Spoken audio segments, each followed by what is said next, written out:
Hello friends, அனைவருக்கும் வணக்கம். இன்னைக்கு என்ன வீடியோவில் பார்க்க போகிறோன்னா, மாவு ஒன்றும் இல்லை, என்ன செய்யலாம் டிஃபன் யோசனை பண்ணிட்டு கிச்சனுக்கு வந்திருக்கேன். இன்ஸ்டண்ட்டாக ஏதாவது செய்யலாமான்ட்டு யோசனை பண்ணிகிட்டே வந்ததில் ஒரு சின்ன ஐடியா கிடச்சிருக்குது. ரவா தோசை செய்யலான்ட்டு. சரி, எப்பவுமே ரவா தோசை செய்வோம் இல்லையா, இன்னைக்கு ஒரு சேஞ்சாக இருக்கட்டும்னு தக்காளி போட்டு செய்யலான்ட்டு எடுத்து வச்சுட்டு இருக்கேன். அப்படியே மத்தியானத்துக்கு லஞ்சு எல்லாம் என்ன பண்ணிடலான்னு பார்க்கலான்ட்டு வாங்க என்ன பண்ணுறேன்னு பார்க்கலாம். ஒரு ஐடியாவும் இல்லை, இப்போ தான் செய்ய போய் எடுத்து வைக்கிறேன். ஆனால் தக்காளி ரவா தோசை செய்யலான் இருக்கேன். அப்புறம் சாம்பார் எதாவது வைக்கலான் இருக்கேன். வாங்க என்னென்ன வச்சுருக்கேன், என்ன செய்கிறேன்னு பார்க்கலாம். இப்போ தான் முதல் என்னோடய வீடியோ பார்க்குறீங்கன்னா சப்ஸ்கிரைப் பண்ணிவிட்டு வாங்க. ஆனால் மெயினாக தக்காளி ரவா தோசை செய்யலான் இருக்கேன். வாங்க எப்படி செய்கிறதுன்னு பார்க்கலாம். நான் ஒரு 5-6 வரமிளகாய் எடுத்திருக்கேங்க. காரத்துக்கு தேவையான அளவு எடுத்துக்கலாம். ஒரு சின்ன துண்டு இஞ்சி போட்டுக்கலாங்க. கொஞ்சம் ஜீரகத்தூள் போட்டுக்கலாம், சரிங்களா? கொஞ்சம் ஜீரகத்தூள் போட்டுக்கலாம். ஜீரகம் போட்டுக்கலாம். அதுக்கப்புறம் ஒரு 3 தக்காளி போட்டிருக்கேன். எனக்கு அளவான மாவு தான், அதனால் அது அந்த அளவு போட்டிருக்கேன். இதை நல்லா பல்ஸ் விட்டு அரைச்சிட்டு வந்துக்கலாம். பல்ஸ் விட்டு அரைச்சிட்டு அதுக்கப்புறம் கொஞ்சம் தண்ணி விட்டு நெய்ஸாக அரைச்சிக்கலாம். அதுக்கப்புறம் என்ன பண்ணலான்னா, 1 டம்ளர் ரவை எடுத்திருக்கேங்க. 1 டம்ளர் அரிசி மாவு எடுத்திருக்கேன். நீங்கள் கால் டம்ளர் கூட அப்படி எடுத்துக்கலாம். வெள்ளை ரவை, வறுத்த ரவை, வறுக்காத ரவை எதுவாக இருந்தாலும் எடுத்துக்கோங்க. ரவை 1 டம்ளர்னால் அரிசி மாவு 1 டம்ளர் போட்டிருக்கேங்க.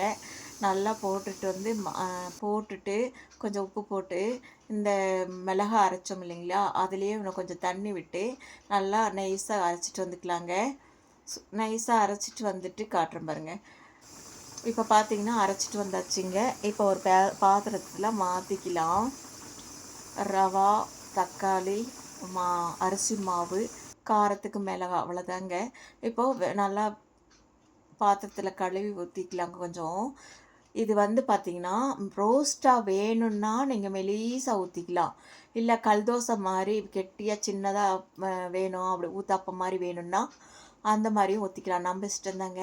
நான் பார்த்திங்கன்னா கருவேப்பிலை, மல்லித்தழை, ஒரு 2 பெரிய வெங்காயத்தை நல்லா கட் பண்ணி போட்டிருக்கேன். நல்லா கலக்கிக்கலாம். தோசைக்கல் காஞ்சிட்ருக்கு. நல்லா காஞ்சவொடனே நம்ம தோசையை ஊற்றிக்கலாம். அதாவது தோசை வேணுனாலும் தோசையாக ஊற்றிக்கலாம், ரோஸ்ட்டு மாதிரி வேணுனாலும் ரோஸ்ட்டாக ஊற்றிக்கலாம். நான் 2 ஊற்றி காட்டுறேங்க.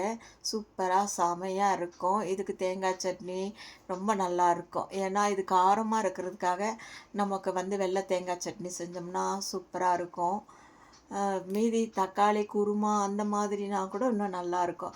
பாருங்கள் தோசை எப்படி இருக்குது, செம்மையாக இருக்கும். நான் கொஞ்சம் குண்டாக ஊற்றியிருக்கேன். ஒன்று வேணால் மெலிசாக ஊற்றி காட்டுறேன் பாருங்கள். அட்டகாசமான தக்காளி தோசை ரெடி ஆகிடுச்சிங்க. தக்காளி இன்னும் வேணும்னா கூட நீங்கள் 2 எக்ஸ்ட்ரா போட்டுக்கோங்க, அது உங்கள் இஷ்டம்தான்.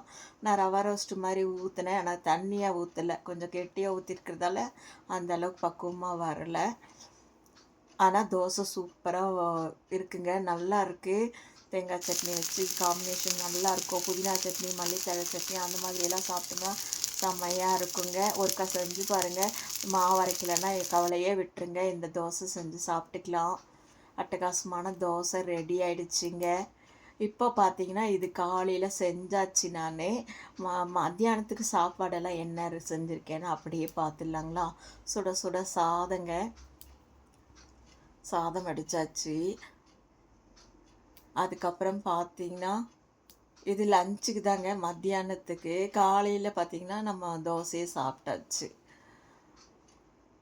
அப்புறம் கத்திரிக்காய் கொடுத்துருந்தாங்க. கத்திரிக்காய் செடியில் காய்ச்சிதுன்னு கொடுத்துருந்தாங்க. அது கூட உருளைக்கிழங்கெல்லாம் போட்டு தேங்காயெல்லாம் அரைச்சி விட்டு ஒரு குருமா மாதிரி பண்ணியிருக்கேன்னு வச்சுக்கோங்களேன்.